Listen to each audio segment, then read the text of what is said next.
Donc le web social, c'est quoi? C'est un endroit où les citoyens, les consommateurs, des acteurs s'expriment, donc s'expriment et échangent. Et l'idée, c'est de savoir comment est-ce qu'on peut constituer cet espace-là en un terrain d'étude, enfin qui soit un terrain véritablement anthropologique. Donc observer les acteurs sur le web social, écouter leurs conversations spontanées, c'est-à-dire qu'on ne leur pose pas de questions, ça c'est important, on est du côté de la conversation spontanée, et comprendre ce qu'ils apprécient, ce qui leur emporte, enfin en tout cas comprendre, essayer de passer du quoi, observation simple, au pourquoi, et poser des modèles interprétatifs là-dessus. Donc oui, effectivement, c'est un peu comme de l'anthropologie, si ce n'est que cette anthropologie-là sur le web, on peut la réaliser à grande échelle, elle est digitale, on peut la réaliser à grande échelle, étant donné que vous avez la totalité de cette archive qui est accessible. Et ça, c'est quelque chose qui est inédit dans l'histoire de l'humanité.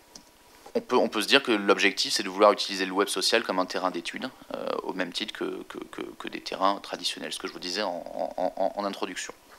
Selon nous, aujourd'hui, tous les travaux qu'on a pu mener nous ont amené à penser qu'on avait besoin de constituer pour analyser cet espace-là un échantillon qui soit pertinent, un échantillon qui soit qualifié, et évidemment des outils et des cerveaux pour mener l'analyse. Tout ça pour dire qu'on n'est pas des ingénieurs techno-BA et que je ne suis pas en train d'essayer de vous présenter une technologie révolutionnaire sur laquelle vous avez juste besoin d'appuyer sur un presse-bouton qui va vous livrer dans un magnifique rapport PDF l'essence du web et des interactions sociales sur le web. Ce sont évidemment toujours des technologies, des approches hybrides qui sont menées par des humains, par des chercheurs, par des analystes, si ce n'est que ces analystes et ces chercheurs sont outillés. Pourquoi un échantillon? Parce que effectivement, on peut se dire, on va étudier le web et il ne faut pas que j'ai d'a priori par rapport à cet espace du web. Et donc, le web est constitué de milliards de pages. Et donc, je vais prendre ces milliards de pages. Alors ça, déjà, c'est impossible parce que personne n'indexe la totalité du web. Alors bon, si je ne prends pas ces milliards de pages, je vais essayer d'échantillonner de façon entièrement aléatoire cet espace du web. Et puis ensuite, je vais commencer à essayer de poser des modèles là-dessus, des interprétations, et dire quelque chose qui, in fine, sera peut-être de l'ordre d'une interprétation pour les sciences sociales ou les sciences humaines, qui dira quelque chose de l'humain. Et le problème, c'est que le web est peuplé de contenus soit factices, soit tout simplement qui sont morts. C'est-à-dire qui n'ont été publiés il y a extrêmement longtemps et qui sont juste là archivés, mais qui ne représentent strictement plus rien aujourd'hui actuellement. Et donc vous me direz, oui, mais je pourrais avoir une approche historiographique. Le problème, c'est que la plupart de ces contenus, c'est même extrêmement difficile de les dater, simplement de les dater. Voilà. Donc on se rend compte finalement qu'il faut être assez humble et que déjà vouloir prendre le web dans son ensemble et dire on va être capable d'étudier ce graphe social global, etc., et puis poser un modèle de société complet, même de d'évolution de l'histoire depuis le web, c'est extrêmement ambitieux, et je pense que c'est irréaliste, parce que si c'était pas irréaliste, d'ailleurs Google l'aurait fait bien avant nous, ne vous inquiétez pas, vu ce que ça peut représenter comme enjeu. Je précise que Facebook est en train d'essayer de tuer le web d'une certaine façon, en réalisant ça de façon entièrement propriétaire, mais ça c'est une autre histoire autour de tout ce qui est autour du social graph. Le social graph tel qu'entendu par Mark Zuckerberg, c'est-à-dire c'est le graphe des relations implémenté sur Facebook uniquement, et pas le social graph du web dans son ensemble.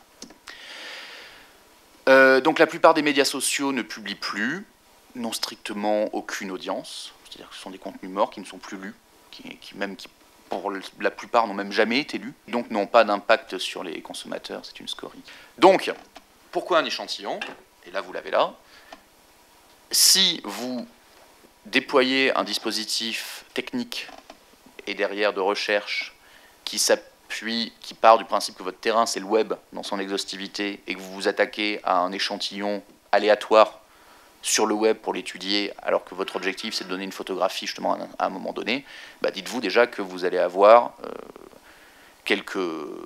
un effort énorme à fournir pour éliminer ces 99,6% de bruit et vous concentrer et arriver au final sur ces 0,4% qui vont réussir, sur lesquels en fait vous allez pouvoir tirer des indicateurs. Et il suffit que vous n'éliminiez que 99,4% du bruit, et encore vous gardez 0,4 pour vous retrouver avec un 0,6 qui est à moitié bruité, donc sur lequel vous allez tirer des observations qui sont totalement fausses. Et donc chaque fois vous réussirez à extraire des observables que vous essaierez d'interpréter d'un point de vue sociologique si vous prenez un peu de recul, en général, vous vous rendrez compte que vous n'avez fait que révéler une nouvelle scorie et vous n'avez fait que révéler un nouvel artefact généré par votre dispositif de captation. Voilà. Donc, au bout d'un moment, on s'épuise. Peut-être qu'à la fin, on aura réussi à éliminer toutes les scories, ou tous les artefacts, pour finalement se rendre compte qu'on avait un très mauvais rappel, donc en fait, on avait éliminé déjà tous les résultats pertinents. Enfin bon, ça c'est des problèmes de traitement des données classiques. Donc voilà déjà la question de l'échantillon pertinent. Deuxième point, qualifier cet échantillon. Quand on essaie de penser effectivement les études quantitatives traditionnelles, on a des découpages dans les études quantitatives qui vont être selon des critères sociodémographiques, qui vont être l'âge, la localisation, le sexe, les revenus, niveau d'éducation, etc. Enfin, je ne vais pas faire le détail.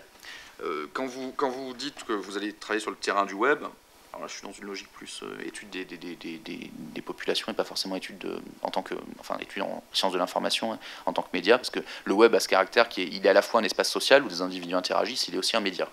Donc il y a différents types de gens qui peuvent s'y intéresser. Est-ce qu'on s'y intéresse en tant que média, capacité à diffuser de l'information à des populations, ou est-ce qu'on se met du côté de l'émetteur, ou est-ce qu'on se met du côté du récepteur? Ce qui est une fausse dialectique, parce que les émetteurs sont récepteurs sur le web. Donc là, ça demande effectivement à repenser certaines choses, encore une fois. Mais bon, si on se met du côté des récepteurs, en tout cas,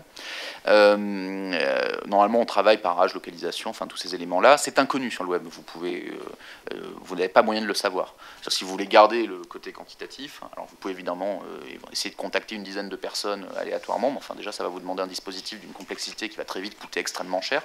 Donc ces informations-là, vous ne les avez pas. Il existe des outils, alors je le dis entre guillemets, mais il existe des outils de ciblage aujourd'hui, pas mal de technologies américaines de mesure d'audience disent vous proposer des découpages sociodémos, etc. Bon, là, je parle à des chercheurs, donc je suis un peu moins inquiet que lorsque je suis face à des entreprises. Enfin, il faut fuir ces outils-là. C'est-à-dire qu'ils ont le mérite d'exister. C'est un côté très pragmatique à l'américaine, c'est-à-dire qu'ils avancent, ils progressent. Enfin, ils sont partis de tellement loin qu'actuellement, s'appuyer sur même le meilleur d'entre tous, qui est le seul gratuit, qui est un des seuls gratuits, qui est Google Ad Planner, qui s'appuie sur les données de Google, qui permet un petit peu de savoir pour chaque site les audiences, l'évolution des audiences et les critères sociodémos des gens qui viennent sur ces sites-là. Vous fuyez. Enfin, vous n'allez pas poser des observations à partir de ces données-là, parce que si vous multipliez les outils, vous allez vous rendre compte qu'au final, vous auriez autant fait de jouer au dé, vous auriez obtenu les mêmes résultats, vu que tout le monde donne des résultats à peu près opposés. Et donc si vous faites la moyenne, vous arrivez sur... Si vous avez deux possibilités, vous avez un 50-50. Si vous en avez trois, vous avez 33, 33, 33. Enfin bon, c'est du beau hasard.